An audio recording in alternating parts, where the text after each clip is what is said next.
Hello and welcome back to the Ascent cycling podcast for the daily recap number 5, following today's time trial between Changé and Laval, a time trial that saw a Slovenian win for the first time on the Tour de France, probably not the last, with Tadej Pogacar taking the honours ahead of European champion Stefan Kung and Jonas Vingegaard for Jumbo-Visma. I am today joined by Mr. Tim Soski. Joe, how are you today? Very well, thank you, Guillaume. How are you? I'm very fine. Probably a bit better than Stefan Kung, who looked somewhat depressed after seeing the absolute annihilation done by the leader of UAE Team Emirates. I expected a good time trial from Tadej Pogacar today, but I did not expect anything near that. That was something out of this world. The man has to be from another planet because when he's going up against these pure time trialists, Wout van Aert, Stefan Kung, and blowing them out the water like he did today, and then going to the mountains and being the best rider at the Tour de France, which I'm sure he will do in a couple of stages in the next week or so. It's just hard to believe and hard to get your head around. But Tadej Pogacar just affirming that he is the clear favourite now to win this Tour de France, I think. Oh, no, he is. He is 100%. And I think one of the points you mentioned is that he managed to defeat some pure time trialists.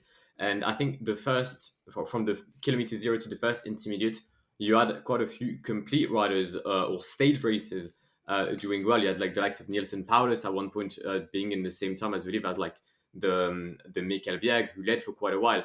But usually from the first till the second intermediate time, it was purely for the time trialist. And only one rider was able to gain time on Stefan Kung, and that was Tadej Pogacar putting 7 seconds on that on that gap to the Swiss rider. And that was definitely not something I expected. I knew Tadej would do well. I did not think he was going to win a flat time trial, and I did not think at all that he would defeat it or win it by such a mile. Like, this was easy for him. He slaps 30 seconds on Wout van Aert, who was your favorite for today. He slaps 45 seconds on Primoz Roglic, who granted was mummified at the start of the stage, but he's still out there. Alaphilippe did a decent time trial, 111, Geraint Thomas 118, Richard Carapaz 144. A lot of the GC riders are basically already a minute down on Tadej Pogacar following today's stage, and we are yet to have a single second category climb in this Tour de France. Yeah, what can we say? He's the favourite. He looks unbelievable. He looks better than last year. I would even go as far as saying he's just the complete GC rider. He's an unbelievable sprinter for a GC rider, an unbelievable time trialist for any type of rider, and probably the best climber in the world as well. So, Tadej Pogacar, 22 years old. I think the question is already becoming how much is he going to win the Tour de France by, and how many Tour de France is he going to win in his career as well. He's a god. He's literally a god from another planet, but he's not in the yellow jersey, and that was because we saw an unbelievable defence from a rider not known for being a time trial specialist at all, and that is Mathieu van der Poel. Absolutely. I don't know what's more surprising today. Tadej Pogacar destroying the field, or Mathieu finishing in the same second as Wout van Aert. Mathieu van der Poel finished in the same second as the runner-up of last year's Time Trial World Championships. And I don't think anyone had seen that coming. Mathieu didn't have a lot of results when it comes to the solo effort. And I think he said on Twitter that he worked with his entire team until midnight, 1 a.m. to try and gain the smallest of margins in his position. And he gave it everything he had. I think Wout van Aert was the one saying that for the first time in his life, Mathieu van der Poel gave everything he had on today's time trial to try and defend that yellow jersey very close to his heart, obviously, because we've mentioned in the previous episodes that this is a great gesture to the likes of Raymond Poulidor, obviously his grandfather, who never had the yellow jersey, and his defense today was just incredible. You know that he had the strength of his grandfather in his legs. He did, yeah, and I don't think he's ever ridden a time trial this long in his professional career, especially not in a big World Tour race as well. In my preview for the stage, I wrote that he's the magician of the peloton, but it would take a really special performance for him to hold on to the yellow. I gave him no chance of holding yellow today at the beginning of the stage. I thought, Wout van Aert 30 seconds behind, like you said, second in the World Champs time trial. There was Pogacar just behind, Alaphilippe, who won a time trial at the Tour 2 years ago as well. I thought he had no chance, but what a performance by Van der Poel. And I think for me, that was even more shocking than what we saw from Tadej Pogacar today. It definitely was on par with it. When we take a look at the rest of the top 10 today, we've got Kasper Asgreen in P6, Primoz Roglic, Matej Cattaneo, Richie Porte, and Alexei Lutsenko. Has to be mentioned, Denmark is building an absolute armada when it comes to the time trial aspect. I know there's no nation team time trial, but I said it on Twitter. I don't think there's a single nation today that could come close to Denmark when it comes to a team time trial. Some people said Belgium.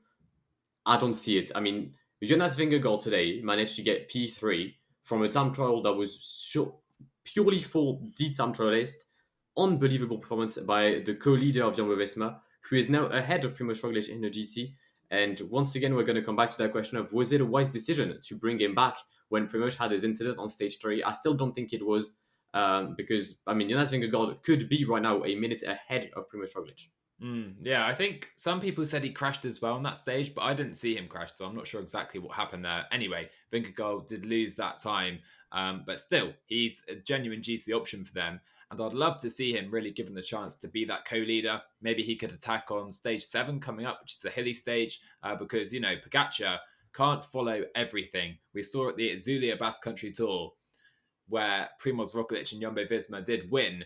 The way to beat Tadej is with numbers, and they had Vingegaard there marking Tadej, and he attacks, he gained time, then Primoz attacks, and Pogacar just can't follow everything by himself. So I really hope they try and use that tactic here at the Tour de France with Jonas Vingegaard, and even Wout van Aert, who still is 3rd place in the GC, even though he missed his goal of going into yellow today. And I think the tactic you've mentioned is a tactic that Ineos might try to employ as well, because a lot of their riders did take the time trial rather smoothly. Castroviejo losing more than 5 minutes, Michal Kwiatkowski more than 5 minutes, which, I mean, I do have a question following the statement. A lot of riders from Jumbo did try to do the time trial at the max of their ability, and by that I do mean Sepp Kuss, for example, went completely ham in that time trial, to get absolutely battered by Pogacar. But then again, a lot of riders today, I mean, everyone got battered by Pogacar. But was it wise for Sepp Kuss to try and push him to the limit, to lose 2 minutes to Tadej Pogacar? I don't think so. Definitely wasn't. And for a rider called Brandon McNulty, it wasn't so wise either. I know McNulty maybe has more of a chance of challenging for the stage than Sepp Kuss, but we saw him crash and we saw his knees bloody by the end of the time trial. I think he finished well over 5 minutes down on Tadej, maybe over 6 or 7 minutes as well. And that's a really poor decision in the end. You have to say, in the wet conditions, he was pushing it, and now a key ally of Pogacar is down and perhaps going to be hampered as well. Absolutely. He's actually lost 7 minutes, and I think he crashed in the first 3 stages as well, Brandon McNulty. So a tough start of the Tour de France for the American rider, who finished bottom last today, 1 minute ahead of the out of the delays time. But yeah, not the wisest decision by the Americans. However, EF for an American team did very well today. A lot of riders trying to showcase their abilities. One rider who is going to be extremely disappointed today, or rather angry at the weather gods, Stefan Bessega, who started his time trial as the rain began to pour down, and the rain ended when he finished his time trial. One massive scary moment for the Swiss, but mainly a very, very bad time at the end because of the weather. Yeah, just purely unlucky for Stefan, you have to say. The mushroom helmet himself, really unlucky. He probably would have been right up there, I think, had he had just half an hour either way in the start time. So really unlucky for him. Another rider there in the GC I want to give a quick shout out to is Pierre Latour, who is now 6th place overall. He's been very consistent so far this Tour de France at Latour. A pun I use in my own Velo Games team name, which is very poor, but I did want to give it a little shout out there. But yeah, Latour, he was the white jersey, I think, a few years ago at the Tour de France and hasn't really done anything since. So good to see him back up there early on, and hopefully he can maybe hang on for a top 10, which I think would be a really good result for him. I think he will. I think that's probably his aim. He's now 27. He's a 2-time time trial champion in France. Mm-hmm. But yeah, ever since his breakthrough, I believe in 2016 on the Vuelta, he never really followed up with anything. So yeah, now that he's changed team, he's in a new environment with Total Energy, and I think he's got every card in his book. He's the second French finisher today, just behind Julien Alaphilippe, who could not try and get the yellow jersey back. He finishes in P14. GC-wise, what does that mean? Then sure, Mathieu Van Der Poel is still in the yellow, ahead of Pogacar, Van Aert, Alaphilippe, Alexei Lutsenko in P5, leading Astana.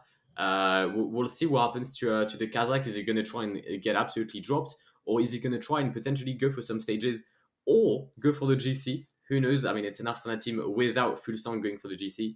So there is a chance here. Then Pierre Latour, Rigo Uran, very solid time trial again, once again for the Colombian. Jonas Vingegaard, Richard Carapaz, and wrapping up the top 10 is Primoz Roglic, 1 minute and 40 seconds behind Tadej Pogacar.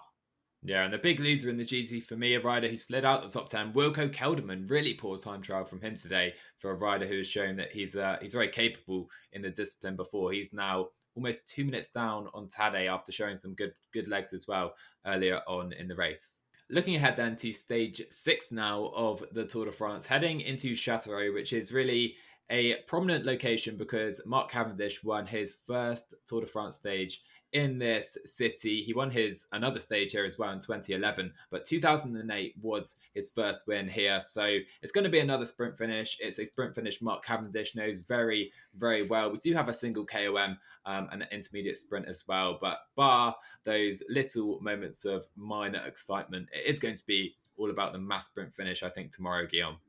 It is going to be, and you've mentioned that Mark Cavendish won twice in Châteauroux. There's actually only been 2 times that the Tour de France finished in Châteauroux in the 21st century. Both times were won by Mark Cavendish, and there is a saying in France, which is jamais 203, which translates to never 2 without a third. So I'm going to jump right ahead for the prediction. Mark Cavendish to get a second win on this Tour de France after the win in Fougères, to make it 3 in a row in Châteauroux and retain his lead in the green jersey. I like it, and I like it a lot because he's my pick as well. I think after what we saw on stage 4, he looks like the best sprinter here, to be honest. And he won that stage without Michael Morkau being there to drop him off 100 meters from the line. He won it by himself. So I think we can expect Morkau and Koenig to really be at the fore, like they weren't on stage 4 in the final few hundred meters. And yeah, Cavendish, I think, will win again. The only other rider I considered going for was Wout van Aert, who hasn't sprinted so far at this Tour de France, but he did say after today's time trial, he is going to be back at the front trying to fight out for a sprint. So I'll be keeping my eyes on Wout van Aert as well tomorrow, and I'm going to really be quite upset if he does win the stage. But I'll stick with Mark Cavendish to be my pick. I did say that Jumbo would take consecutive L's on this Tour de France, and I think we're going to stay that way. Wout van Aert will most likely get P6 tomorrow. One rider I do want to mention is Arnaud Démare, because he's had an absolute howler of a Tour de France so far, crashing obviously between Lorient and Pontivy on stage 3, and on stage 4 getting absolutely bullied by Nasser Boigny, who saw the FDJ train and thought, that's my former team, you're going to get out of it and you'll finish P46. This is, I mean, it's a 6 kilometer straight line for the finish, all right?